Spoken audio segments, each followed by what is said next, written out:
Yo tout le monde, ici Draenark pour une nouvelle vidéo sur YouTube. On se retrouve pour un replay un petit peu différent des autres puisqu'il va s'agir d'un tutoriel. Ça fait très longtemps que j'ai dit que j'en ferais, etc. Et en naviguant un petit peu sur YouTube, j'ai vu qu'il y avait peu de tutoriels de toute façon sur Legacy of the Void. Le jeu est sorti il y a peu de temps et je me rends compte qu'il n'y a pas beaucoup de tutoriels et donc c'est pour ça que j'ai décidé de vous en proposer un aujourd'hui. Alors ça va être un petit peu particulier, ça va être le premier en fait d'une longue série, je l'espère. Le problème c'est qu'à l'heure actuelle sur le jeu, donc j'ai atteint un niveau master, je suis en 20 master, et donc j'estime avoir les connaissances suffisantes pour donner des cours comme je le fais sur Eguan, ou pour pouvoir vous enseigner à travers ce type de vidéos, une stratégie particulière et vous enseigner un petit peu de StarCraft 2. Le problème c'est que sur LOTV j'ai un peu joué, mais pas joué comme un gros goré, si vous voyez ce que je veux dire. Ce qui fait que j'ai pas une connaissance du jeu vraiment extrêmement profonde et je fais encore des erreurs, pardon, et je dis encore des bêtises. Cependant, je pense largement avoir le niveau suffisant pour pouvoir enseigner à des joueurs de niveau platine, même diamant, pas mal de choses. Après, c'est vrai que top diamant, low master, bon, comme vous pouvez potentiellement me battre, vous n'avez pas grand chose à apprendre de moi, mais voilà. C'est plutôt quelque chose, un tuto là qui va s'adresser aux joueurs platine, diamant, je dirais. Je vais essayer d'en faire des plus simples simplement pour des joueurs un petit peu moins bons, d'un niveau un petit peu plus faible. Et donc, les buts de ces vidéos, ça va pas être un tuto genre de 2 heures où je vais expliquer les bases de la race proto sur Legacy of the Void, etc. Je trouve que ça pourrait être intéressant de le faire, mais il faudrait que j'ai plus de contenu, que je prépare plus en amont ça, etc. Et donc là, aujourd'hui, je vais juste vous faire un tuto, comme vous voyez dans le titre de la vidéo, sur en fait un build order bien précis que j'ai mis entre guillemets au point à ma sauce. C'est le replay que je vais vous montrer, en fait, c'est le replay qui m'a permis, je vais y arriver, qui m'a permis de passer master. Donc on va tout de suite se lancer dans la game, et donc je ne vais pas vous garder le suspense plus longtemps. Le replay que je vais vous présenter, en fait, c'est un all-in PVP. Je sais que le PVP, c'est un des match-ups un petit peu des moins marrants du ladder, et ça l'a toujours été, que ce soit depuis le Winds of Liberty sur HTS, le PVP est pas très fun, il a une méta assez particulière, c'est assez complexe à comprendre. Et donc on va se lancer. Et alors, par contre, la bonne musique bien forte, elle va se calmer tout de suite. On veut juste, voilà, le son du jeu à la limite, et lancer la game. Donc voilà, moi je suis en haut à gauche en Protoss bleu ici, et donc je vais exécuter un BO un petit peu particulier. Je vais exécuter un all-in sur B2 en fait. Donc c'est assez particulier. C'est-à-dire que pour l'instant, le PVP à l'heure actuelle, il se joue. Soit vous jouez all-in, soit vous jouez macro. C'est-à-dire qu'il n'y a pas, voilà, on peut pas avoir le cul entre deux chaises, si vous voyez ce que je veux dire. C'est de toute façon, soit on joue all-in, soit on joue macro, c'est-à-dire soit on pose rapidement un Nexus avec un build classique du type pylône, gate, Nexus, et après on enchaîne sur de la macro, ou bien on fait pylône, gate, double gaz, et là déjà on est plus sur quelque chose de totalement macro. Alors dans mon BO, vous allez le voir, il y a un Nexus. Par contre, le son du jeu, en fait, je pense qu'il est bien pour vous, mais un peu fort pour moi, donc du coup je vais enlever les oreillettes, voilà. J'espère que vous m'entendez bien, j'espère aussi que le son du jeu sera pas trop fort. Ce serait quand même dommage que vous n'entendez pas bien ma science finalement. Non, mais voilà, avec plus de sérieux, c'est un BO, voilà. Déjà, je prends le double gaz, c'est un BO qui va me permettre d'être très agressif et qui, s'il ne passe pas, me met très mal dans la game. J'en ai déjà remonté des games après un BO comme ça qui passe, mais ce sera compliqué, mais je vais quand même vous donner les petites astuces. Donc voilà, premièrement, je vais mettre une petite pause sur un BO assez classique sur le TV, mais un BO qui marche pratiquement qu'en PVP, je dirais, ou que contre terrain. C'est-à-dire que le BO que je fais là, déjà, si vous jouez un Zerg, c'est un BO qui va pas être viable d'après moi, puisque Zerg, vous avez besoin d'une expand, vous avez besoin d'adeptes rapides, et c'est pas avec ce BO là que vous allez pouvoir chercher ça. Donc c'est pour ça que je vous déconseille ce BO si vous jouez contre Zerg déjà. C'est un BO qui s'adresse vraiment à du PVP, il est vraiment spécifique au match-up et un petit peu à la map aussi. Il faut essayer de le faire sur une map où vous allez pouvoir sniper le Mothership Core de la B2, puisqu'en fait c'est un all-in blink sur 5 gates, et le but c'est d'arriver à vraiment avoir plus d'unités que votre adversaire. Vous savez que pour ceux qui jouent un peu en diamant, en platine, vous voyez quand même pas mal dans le PVP d'Oracle, etc., de Phoenix. C'est un match-up qui a pas mal changé, qui a vraiment vu le retour de la Stargate de façon assez intéressante. Et donc, du coup, les joueurs qui jouent Stargate vont, bien entendu, après follow-up sur... voilà, au passage, lui, il joue classique, hein, lui, il fait un build classique. Je disais tout simplement, les joueurs qui jouent Stargate auront tendance à enchaîner sur une robot et lancer des IMO, et nous, on va jouer Blink. Donc, ce qui signifie que déjà, si on joue...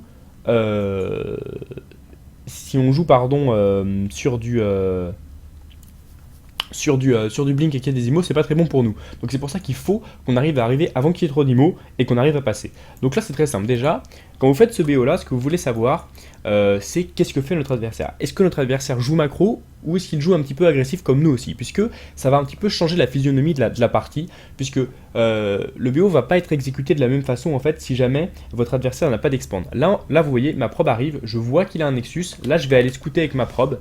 Vraiment le scout est très important dans ce BO. Là au passage je vous ai pas trop donné le timing de scout, je vous résumerai le BO à la fin tranquillement, je vous mettrai un petit listing où je ferai apparaître au montage les différentes étapes du BO.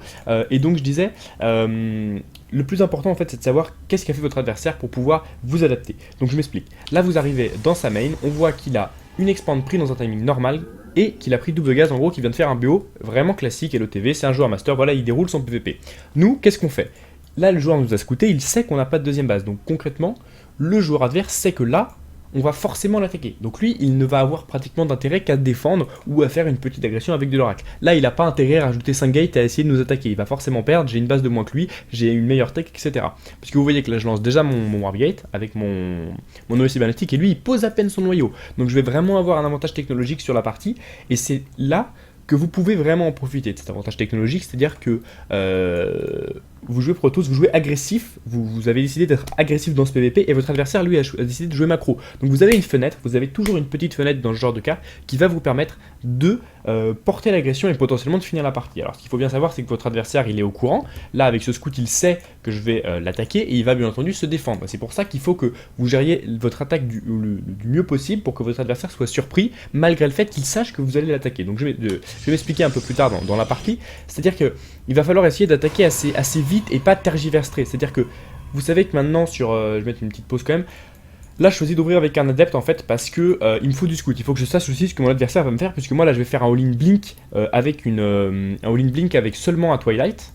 Au passage, là je vous explique la partie et je vous reprendrai juste après vous avoir expliqué tout ça, point par point le BO, comme ça si par exemple le BO vous plaît pas, vous n'avez pas besoin de l'apprendre, ce sera juste un petit tip que je vous donne, voilà, bref. Juste pour résumer, on est sur un BO avec juste un bâtiment de tech qui est le Twilight Council, et on a donc évidemment très peu tout simplement très peu de détection, voire même zéro, puisque nous n'avons ni robot, ni photon, quoi que ce soit. Donc si jamais notre adversaire nous fait par exemple un face DT, on a perdu la partie, perdu de chez perdu, vous voyez les technos dans votre base, vous n'avez plus qu'à quitter, vous ne pouvez pas gagner la partie, c'est impossible, donc voilà.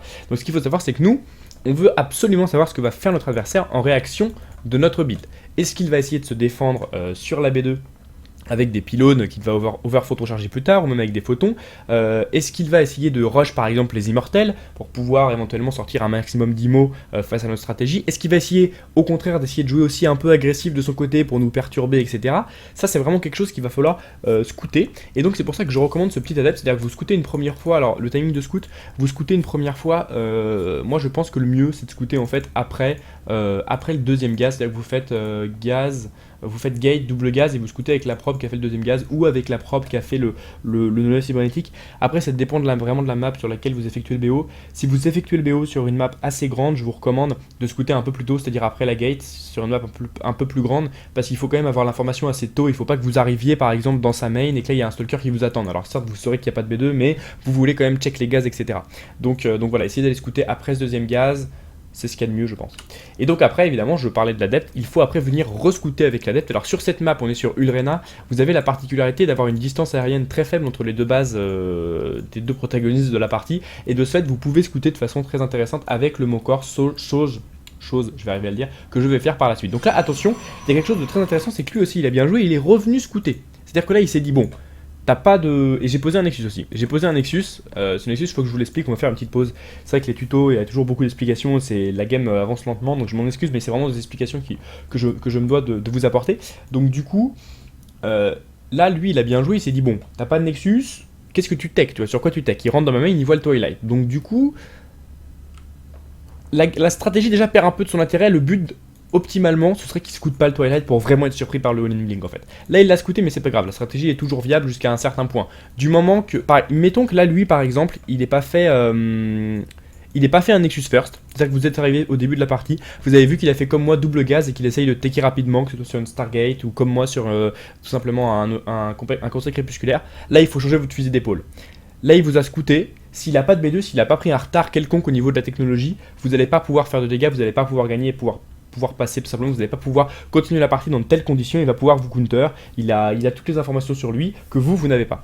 Donc, ce que je recommande quand vous voyez tout simplement qu'il y a une B2, bah, c'est que là voilà, vous à la limite, limite vous pouvez cancel ça, rajouter une robot à la place. Mais si vous voyez qu'il n'y a pas de B2, vous pouvez voilà, rajouter 2 autres gates, rajouter une robot, jouer macro, poser le Nexus comme je le fais là en fait, parce que ce Nexus c'est un Nexus Brain en fait. C'est un Nexus dans le mode, si jamais vraiment j'arrive pas à passer mais je fais assez de dégâts pour rester dans la game, il me faut quand même un Nexus pour pouvoir la continuer. C'est à dire que sur Legacy of the Void, le minerai de la main s'épuise vraiment trop vite pour pouvoir rendre une strat viable à long terme sans deuxième Nexus. C'est à dire que là vous êtes dans une phase en fait où vous avez 16 probes sur votre minerai, donc un bon income. Là, vous voyez je suis à 600 d'income, je commence à avoir pas mal d'argent. J'ai mon toilette, j'ai pas d'autres bâtiments, j'ai pas vraiment de moyen de dépenser mon argent et donc je pourrais le dépenser en fait, mais je veux ce Nexus pour aussi le brain un peu. Parce que il voit un Nexus, tu vois, donc ça veut dire que notre BO il va être un peu plus surprenant, je dirais un peu plus surprise. Parce que en soi l'effet de surprise il est un peu gâché, mais lui comme il voit le Nexus il se dit bon, finalement c'est une stratégie un petit peu macro, il pose un Nexus, certes il a le Twilight mais ça peut... Vous savez que maintenant c'est pas forcément le blink hein, sur Legacy of the Void, on a l'upgrade des adeptes, donc ça peut très bien être un drop adepte avec l'upgrade, vous voyez. Lui il se dit pas forcément c'est un énorme all-in qui arrive, donc c'est pour ça que je vous recommande de poser ce Nexus et que dans l'optimal, eh bien votre adversaire le scout, c'est-à-dire il arrive avec une unité, un adepte, etc. Et il le scout. Alors là il faut aussi noter que notre adversaire n'a pas, donc comme il a posé un Nexus tardif en fait, il n'a pas d'adepte, donc il n'a pas la possibilité de rentrer.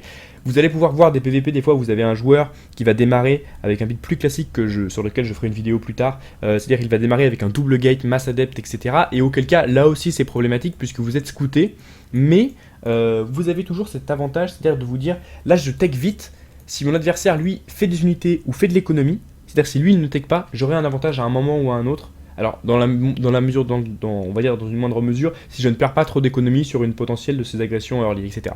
Donc voilà, pour résumer, vous faites le BO est vachement, en fait, c'est un BO, c'est pas un build order vraiment, c'est plutôt un build tout simplement, que je propose, mais qui est vachement situationnel, c'est-à-dire que il faut vraiment que vous preniez en compte ce que je vous dis là et ne pas l'exécuter aveuglement comme on peut exécuter certains BO. Et ce que j'ai envie de faire dans mes tutos aussi, j'aurais dû le préciser en début de vidéo, c'est que je ne souhaite pas proposer tout simplement une vidéo qui va vous expliquer en gros comment faire ça et le faire de façon bête et méchante, genre comment on fait un forgate, tu poses les 4 gates, t'attaques et une fois ça passe, tu vois. Non, j'ai vraiment pas envie de vous proposer ce type de vidéo, j'ai envie en fait de vous montrer, de vous aider à réfléchir et à comprendre le match-up et à comprendre le jeu, comprendre comment on doit réagir par rapport au scout, par rapport au fait qu'on soit scouté, par rapport à ce qu'on scout, etc. Et c'est pour ça, et bien tout simplement que je préfère vous faire des tutos sur des builds un petit peu compliqués. Même si vous êtes silver, même si vous êtes gold, vous pouvez essayer de faire ça, ce sera un peu compliqué, vous risquez de perdre. Vous pouvez aussi gagner avec, mais au moins vous réfléchissez en fait, parce que tout ce que je vous dis là, il vous faut absolument le prendre en compte si vous voulez pouvoir gagner avec ce build. Donc du coup voilà, on va reprendre le build. Comme je vous le disais tout à l'heure avec cet adepte, on en a besoin pour aller prendre l'information et pour pouvoir réagir, par exemple si là on voit un autre Twilight de son côté, si on voit une Stargate, etc. Et de ce fait, on fait un adepte qui va nous servir à scouter. Et je vais essayer de vous proposer aussi dans un second temps une autre vidéo où j'irai un peu moins vite, un peu plus vite sur les explications et je vous montrerai juste le même build. Donc du coup voilà, là on a posé le Twilight dès qu'on a eu son minerai. Bien sûr je vous ai dit, hein, on repasse le BO après juste pour voir ce qu'est le build en soi. Et donc là évidemment vous savez qu'on a un seul chrono boost en début de game puisqu'on a qu'un Nexus. Et ce chrono boost il va évidemment passer dans le blink. Donc là regardez, lui qu'est-ce qu'il fait? Très intelligemment, il pose sa robot. Il a vu blink, il pose la robot. Donc déjà là, il fait le counter build en soi. Il fait ce qu'il faut faire. Donc déjà voilà, c'est ça qui est important. Donc nous regardez, on vient scouter, donc ça après c'est des mécaniques un petit peu compliquées au niveau de la dette pour pouvoir macro en même temps. Là vous voyez que je vais tuer 2 props sur la B2, je passe dans la main. Déjà je fais du dégât avec un adepte, vous voyez. Ça c'est pas à prendre en compte dans le BO, c'est compliqué. Si vous êtes par exemple gold, vous allez avoir du mal à continuer le BO et à faire ce que je fais là. Parce qu'il faut quand même un peu de micro. Le fait est que bon là voilà, comme je suis allé macro chez moi, j'ai perdu mon adepte, mais j'ai quand même fait 6 kills, ce qui est énorme, hein, 6 kills. Hein. Du coup je passe devant au niveau de l'écho, là j'ai mon Nexus qui se finit. Honnêtement les 6 kills sont vraiment une bonne chose, et là je reviens scouter pour m'assurer de son build. Là, j'arrive, je vois qu'il y a un bâtiment en production, je vois que c'est une robot, je suis content. Je vois qu'il n'a pas vraiment beaucoup de bâtiments, il est plus ou moins en train de préparer sa défense. Et du coup, là, je me dis, voilà, j'ai pas vu de choses qui pouvaient vraiment menacer ma game et qui m'empêchaient de faire mon BO. C'est-à-dire que là, j'ai pas vu de Stargate, alors qu'il vient y en avoir une là, mais bon, c'est pas vraiment viable. Il aurait fallu que... Si la Stargate avait été positionnée ici, par exemple, à la place de la robot, ça aurait changé plein de choses à mon BO. Il est rare hein, qu'une Stargate soit positionnée quand votre adversaire scoute du blink, c'est vraiment qu'il réfléchit pas, mais en platine, etc., voilà, les joueurs réfléchissent pas énormément non plus, donc voilà, sur quelqu'un qui a pas une très bonne vision de jeu, etc., qui a décidé de faire Stargate quoi qu'il en soit dans sa game après son Nexus, il pose sa Stargate, mettons, là ça change un peu notre façon de jouer, puisqu'on sait qu'on va avoir un Oracle qui va arriver là, et il va falloir le défendre si on veut gagner, mais s'il pose Stargate, il est dans la mélasse. Parce qu'il n'aura pas de quoi contrer notre Mass Blinkstalker, et c'est là que le BO devient intéressant. Il est même intéressant contre un adversaire qui joue robot, vous allez le voir. Là il fait IMO, là concrètement il fait le hard counter de mon build, et je vais gagner la game. Donc alors c'est ça qui est intéressant. Après en soi il joue pas très bien non plus, donc je vais aussi vous donner l'astuce pour contrer ce build là, parce que ça se peut que des fois vous le preniez, donc là moi je reviens scouter, je vois qu'il y a robot, etc. Donc je me doute que là il fait Ops, en gros IMO. Donc je suis un petit peu dans la panique. Vous voyez que je fais pas beaucoup de probes. Là je fais quelques probes mais je vais vite m'arrêter. Je vous conseille de vous arrêter quand vous avez à peu près 5-6 probes sur la B2. Je sais pas trop quand je m'arrête. C'est encore à ajuster, le build est encore en préparation. Mais du coup moi aussi ça me permet de l'ajuster. Et éventuellement après je vous referai une vidéo où je le joue en live, etc.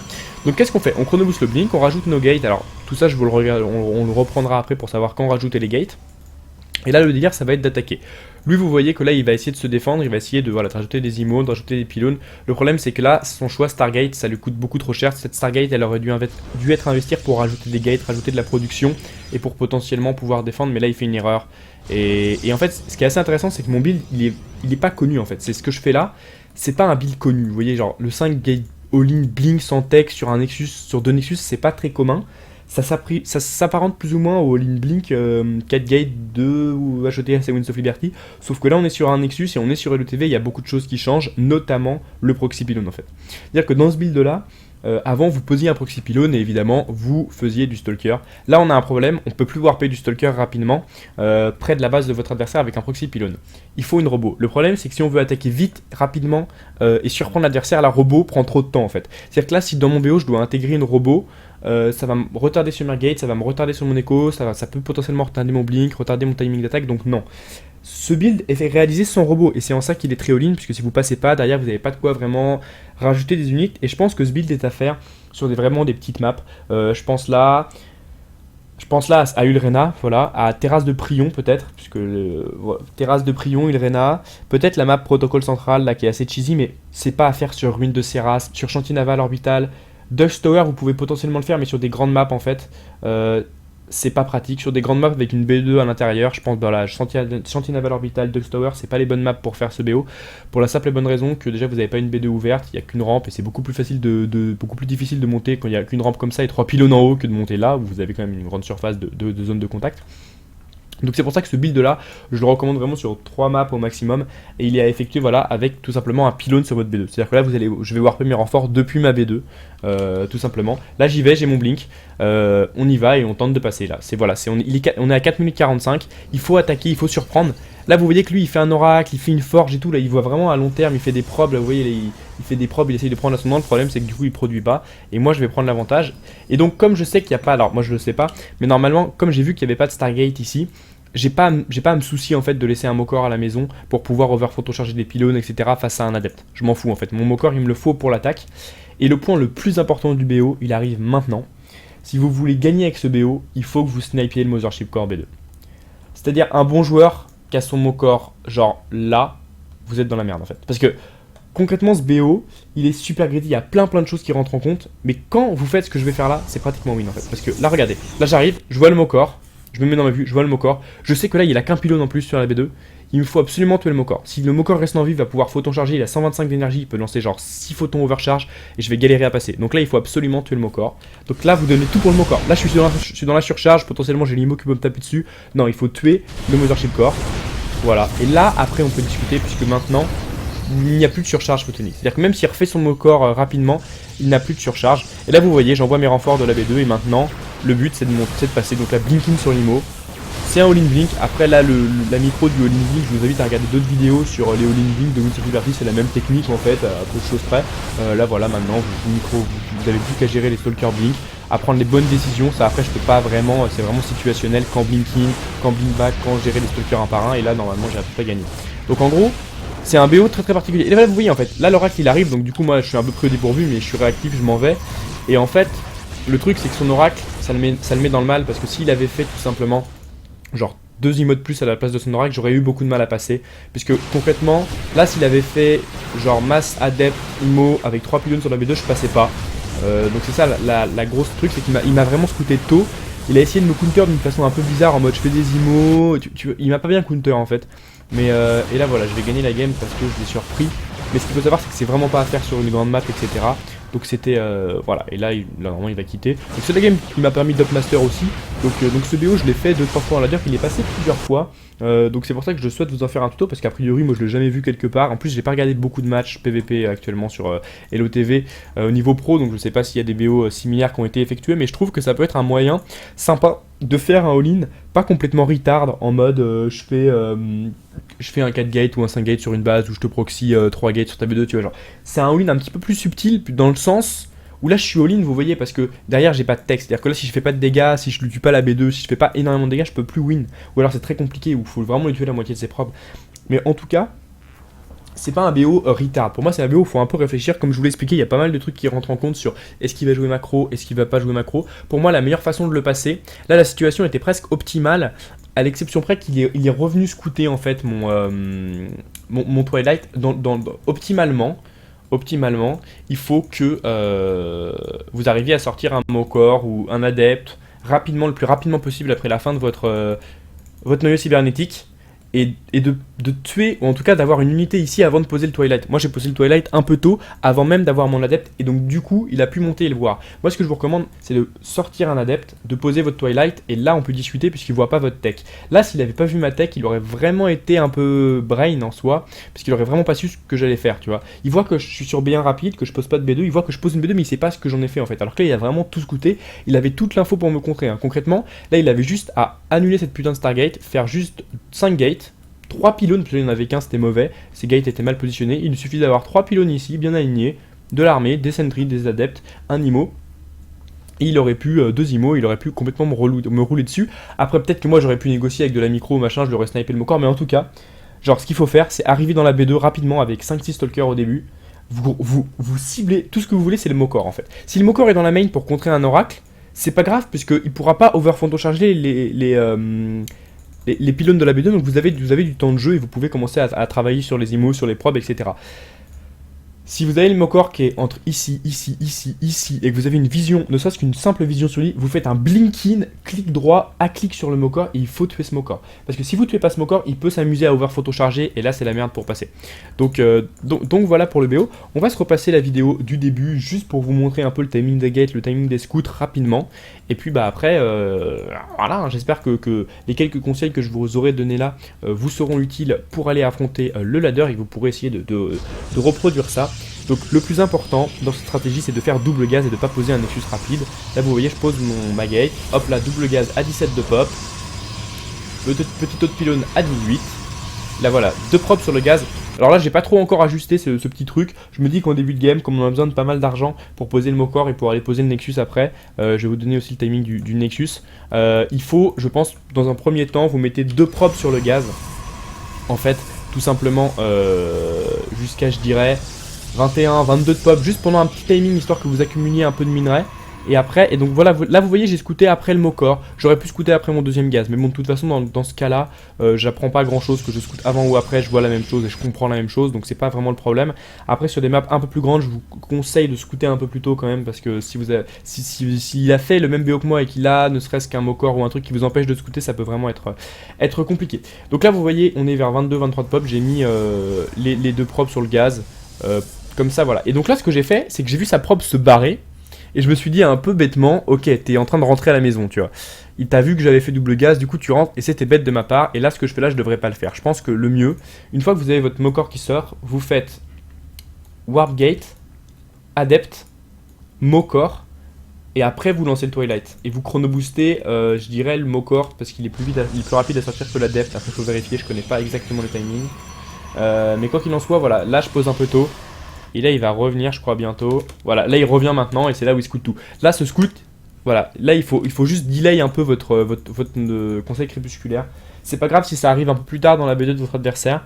Mais si vous avez vu tout simplement qu'il fait une B2, de toute façon vous avez l'avantage de la tech, ça sert à rien. Vous avez l'avantage vraiment énorme de plusieurs dizaine de secondes, voire même d'une minute en fait, sur le temps de construction de votre noyau cybernétique, etc. Donc ça vaut pas le coup de perdre l'effet de surprise. Donc c'est pour ça que je pense que là, voilà, faut pas qu'il vous rescoute. Et donc vous voyez, je vais poser mon Nexus vers 26 de population, à peu près quand je commence à avoir 250 de minerai, je descends et je pose mon Nexus sur la B2. Et en fait, c'est là où le brain intervient, c'est que normalement, là, ce qu'il est censé voir, là, vous avez votre adepte qui est sorti ou votre Mokor, c'est à vous de choisir. Moi, je pense que si vous sortez l'adepte plus tôt, vous avez une défense plus late contre la prop de scout, mais vous avez une possibilité d'agression plus early.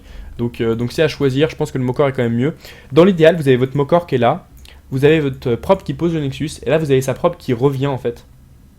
Ou alors elle est revenue, mais elle est revenue au même timing que là, mais vous avez déjà le Mokor et vous la tuez. Et en tout cas, dans l'idéal, en fait, il voit le Nexus, mais il voit pas votre batte de tech dans la main. Genre la probe monte, vous avez le Mokor ici, vous tuez la probe, et là il voit un Nexus. Donc il se dit, bon, c'est un build juste un peu macro, tu vois. Il est un peu brain, parce que c'est vrai que sur LETV, quand vous posez un Nexus comme ça, voilà, tout de suite, lui il est un peu rassuré, puisque comme il a son Nexus, certes il sait que mon Nexus est plus late, mais il sait qu'il y en a un, donc il est pas en mode, oh là là, ça va être 4 gates sur une base archi early, donc il va prendre un peu la confiance comme il l'a eu là, en fait, c'est-à-dire, tranquille, j'ai du temps, je peux faire une proxy Stargate, je peux m'amuser. Donc voilà, bref, au niveau du build, là, faudrait changer un peu les choses. Vous rajoutez le Twilight Council. Au niveau du timing des gates, on est à peu près sur les mêmes timings de toute façon pour avoir à peu près les gates qui se terminent quand votre warp gate se termine. Je recommande, je pense que là j'ai un peu trop probe, je recommande de poser les gates à peu près quand votre recherche du warp gate est à la moitié. Pour que, voilà, là vous voyez mon warp gate se finit et j'ai pas les gates de terminer. Après c'est vrai que c'est compliqué d'avoir le blink, les gates, tout qui se termine en même temps, sachant que vous avez un Nexus en fait. Parce que le Nexus évidemment delay beaucoup de choses, donc l'argent delay notamment l'argent que vous allez avoir pour pouvoir poser vos gates.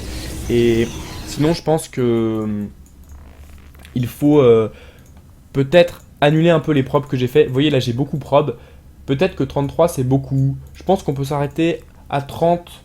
Sur la B2, je pense que je vous conseille d'avoir 16 probes dans la main et entre 5 et 6 sur la B2. C'est à ajuster en fait. Ce build là, c'est juste un tips que je vous donne, c'est juste un build que je vous donne. C'est genre double Nexus, 5 blade all-in.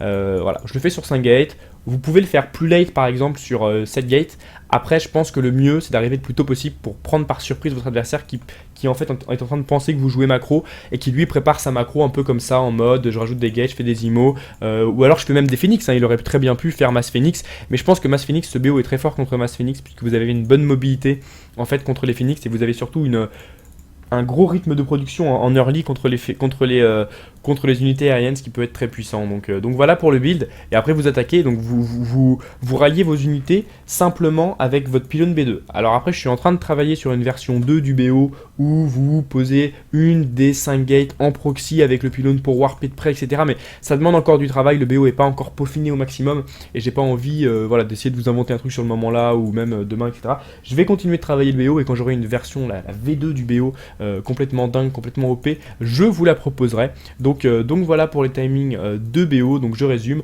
vous faites gate, pylône gate, double gaz à 17, après Mokor, directement après vers 18 le deuxième pylône.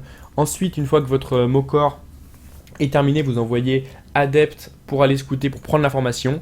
Vous envoyez tout simplement adepte puis Mokor.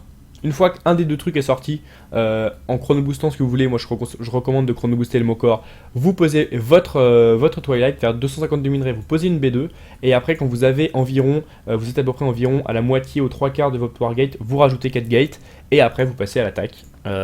Et vous faites plus que des stalkers, vous faites des pylônes des stalkers de l'attaque. Et là faut faut trouver du dégât. Si vous reboot, vous attendez, vous reproduisez, vous arrivez, vous essayez de gratter, il faut trouver du dégât. En fait là vous êtes trop en retard au niveau de la technologie pour essayer de repartir. C'est-à-dire que si jamais vous arrivez, mettons, à rentrer dans la B2, à tuer le Mokor, mais lui derrière il refait un Mokor dans la main, il ressort des IMO, mettons que je lui tue, je sais pas, là mettons que je lui tue, peut-être il est à 38 probes, je le descends à 25 probes, 23 probes en gros, je lui tue pratiquement toutes les probes B2 et la B2, et que par exemple j'arrive pas à monter, après on peut commencer à jouer une game macro, puisque moi je reprends l'avantage en fait, comme j'ai une base et pas lui, donc voilà, mais en tout cas il faut au moins que vous arriviez à tuer 10 probes sur la B2, voire le Nexus. Voilà, faut que vous trouviez soit 20 probes, soit 10 probes et le Nexus, soit le Nexus au moins B2, mais il faut que vous trouviez du dégât en massant les stalkers, en faisant du full unit, full agression, et après vous avisez. C'est-à-dire que si vous voyez que vous pouvez le finir, vous finissez. Si vous voyez que bon là il va commencer à pouvoir tenir et essayer de survivre, là vous essayez de jouer la macro, vous reposez robot derrière, forge, B3. D'abord, je pense que là le follow-up, si jamais vous passez pas, c'est d'abord robot, forge, double gaz B2, pylône. Et après, voilà, vous pouvez lancer l'upgrade des adeptes qui est très intéressante en PvP aussi. Et donc voilà. Donc on en a fini pour ce petit BO, j'espère avoir tout dit. C'est un BO qui marche bien d'après moi contre un joueur qui a fait expand en PvP, c'est-à-dire Pylon, Gate, Nexus et Gaz. Ça marche pas contre les joueurs qui font genre double Gaz, 3 Gate. Hein. Là vous allez vous faire ouvrir, ou en tout cas vous allez avoir beaucoup plus de mal à passer. Et donc comme je le dis, le but c'est de garder l'effet de surprise, parce que c'est pas un BO qui est très courant finalement. Vous voyez, genre là, il voit le Nexus, mettons qu'il voit pas le Blink, il voit le Nexus, il va plutôt penser à de la Stargate ou à de l'IMO défensif, il va pas penser à un all-in Blink rapide en fait. Et c'est en ça que je trouve le BO tout simplement intéressant. Donc j'ai essayé de résumer un maximum le fil de ma pensée pour ce premier tutoriel donc sur Legacy of the Void.